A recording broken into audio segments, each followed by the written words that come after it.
So I'm going to be making a scar with scar material. This was originally designed by John Chambers, and they called it Scarum. And Dick Smith picked it up quite a few years ago, and then I started making it in tubes, and then sold my product company, to Friends Beauty Supply, who now sells it in the tubes. It originally used to be used for scars in the face, burns, things like that. Of course, we have gelatin, we have silicone now, other things that are pretty inert on the skin, because this does have acetone in it. So you have to be very careful where you put it and whose skin you put it on. You cannot put it around the eyes. And it used to also be used to make scars and different kind of appliances in small molds, peeled out and then glued on with spirit gum, because spirit gum reactivates the plastic which is in here, which is acetone based. So what we'll do is you have to work pretty fast with this, because it does flash off or cure pretty fast. So what I'm going to do is just take the scar material and lay a scar on to Renee's face here, and then I'll immediately pick up a brush and acetone. And if you're working with an actor, actually if you're working with any actor, it's probably a good idea to take acetone and rename it Edger. It's a little better name for acetone than acetone being used directly. So what I'm going to do is take the material, clear the tube, and lay a nice long scar, starting out very thin, getting a little bit thicker.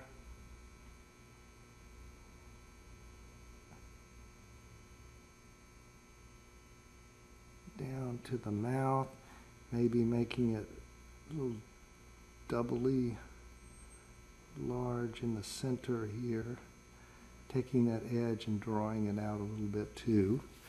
And then take the acetone immediately and blend your edges down,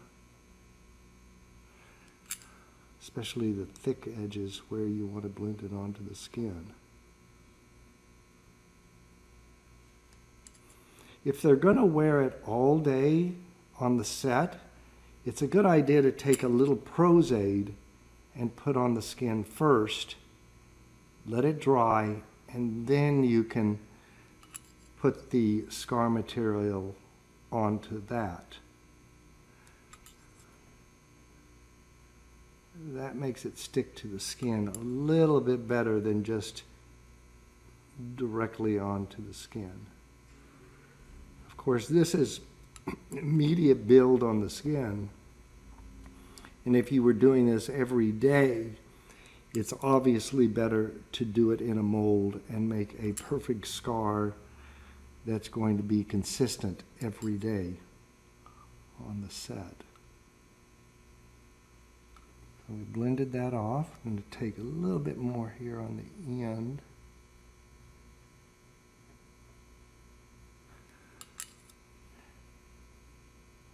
Just like that. Just get a little texture to the scar with the brush and the acetone. Remember not to hold this directly under the actor's nose. You don't want to get them high and give them a headache. So we're just going to take and form this a little bit. Just give it a little bit more texture onto the top of the piece. You can even take it, instead of going with the scar, do opposite of the scar. And pull it down, pull it up.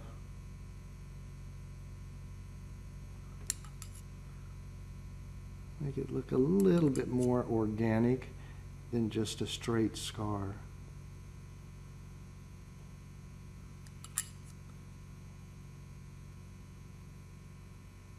There we go. And we're going to let that set up for a few minutes. On the other side of Renee's face, I'm going to show you also a little trick. I learned this years ago when I was going to school in the Joe Blasco Makeup Center. Joe showed me this with Tuplast, which was made by Krylon makeup company. You can take this scar material, squeeze it out like that, and make little blisters. Just like that, larger blisters, uneven blisters. Just by taking it and pressing it into the skin and pushing the tube, and then once you get that, you just make a circular motion and it dries out and pops. There we go. There you go. You can take that, just press it down. You see how fast it dries? Air dries. So you always want to keep the cap at the top of the scar material.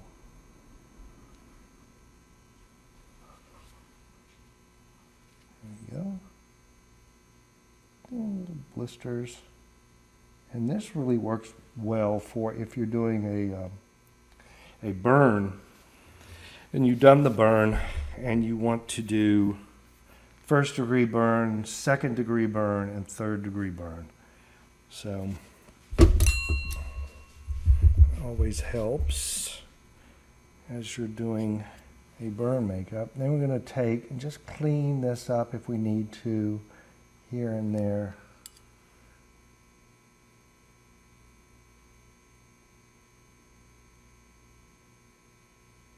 Also, to protect the skin, before you put the Prostate on, you might use a good barrier on the skin. There's one called Derma Shield that could be used. And there's, I'm sure, a few other out there on the market. So we'll do that. Now we'll go back to this scar, which is just about dry. Let's see how dry it is by taking a brush with acetone and going in, seeing if we could put a little bit more texture into the scar.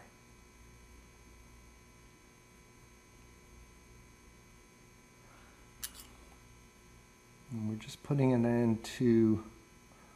onto the top of the scar.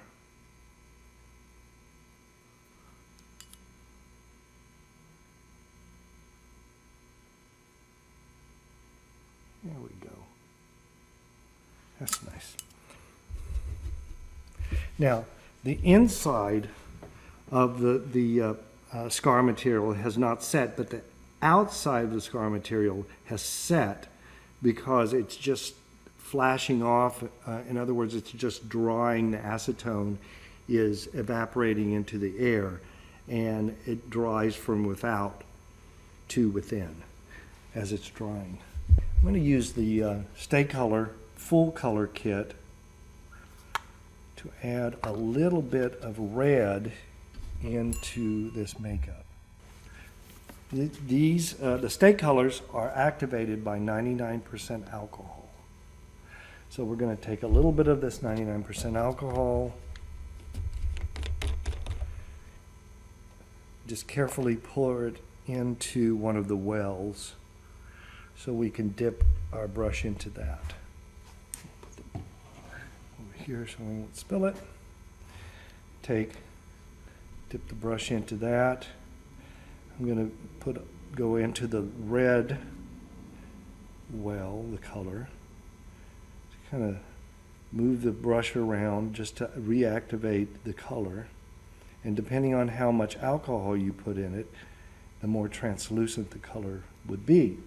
So I'm just going to take and put a little bit of color here and there.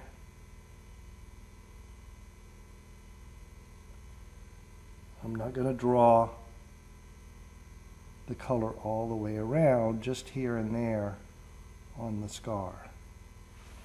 Then I'm going to kind of dry my brush off on my setup towel, take a little bit more alcohol, and then just kind of blend it out. It's basically like watercolors. You're putting a little bit of color on to the skin, then you're taking the alcohol, which in watercolors would be water, but in this case it's 99% alcohol. It's got to be 99% alcohol, not 70. I'm just going to go around and move that color around. Then I'm going to give this the reddish color here, and take that and just put a little bit of color on top, like this. Dry my brush off, get the majority of the color off of it, take a little bit more 99% alcohol and go through it, then just blend that color down.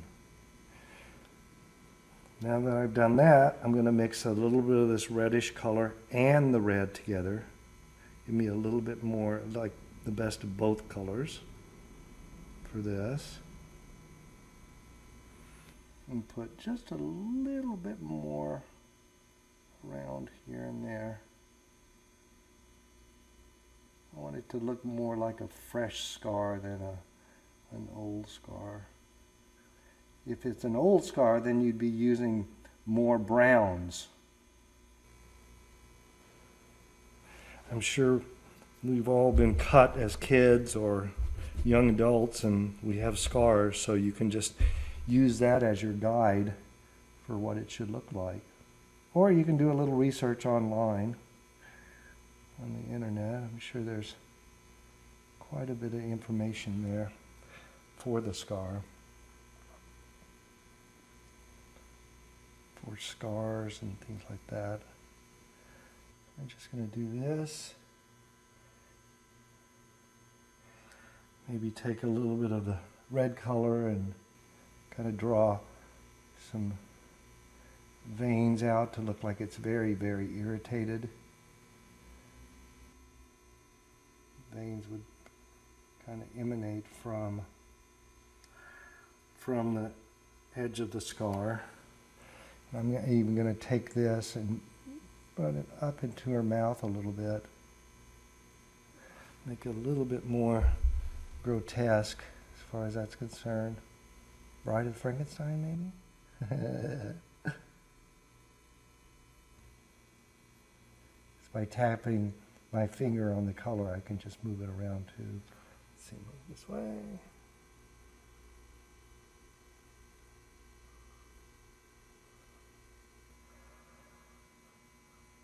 Paint all day on this, but that's a really fast scar. If the director says, I want a scar on that actor or that extra, it's all done. Instead of having, if you didn't have pre-made scars that you could throw on an actor, there you go. That would be good. Now we'll go back over to these, and I'm just going to use the reddish color here around these. I'm just going to go over the whole thing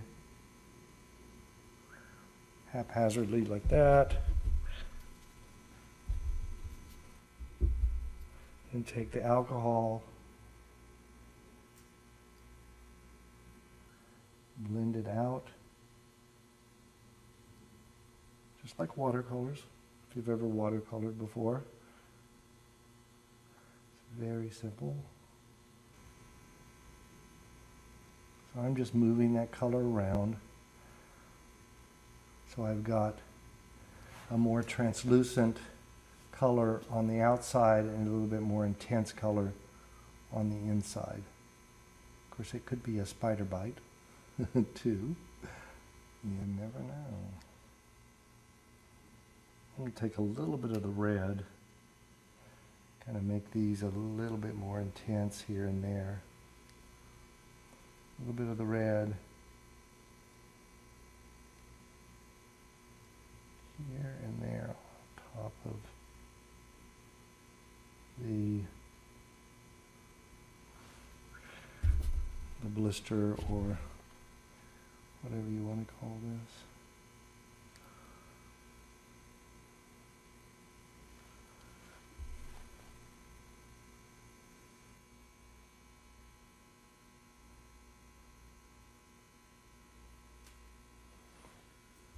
And by taking this, again, taking the red, you could draw some capillaries onto this to make it look like it's really infected.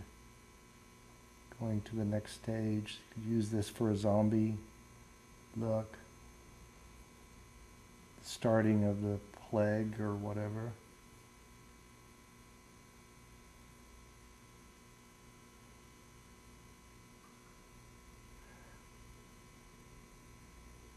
A smaller brush, you could even make smaller ones, or you could airbrush it on if you have that set up.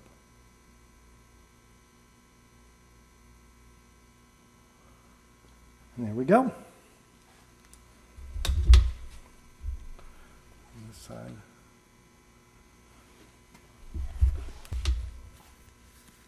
And fast. How's it feel?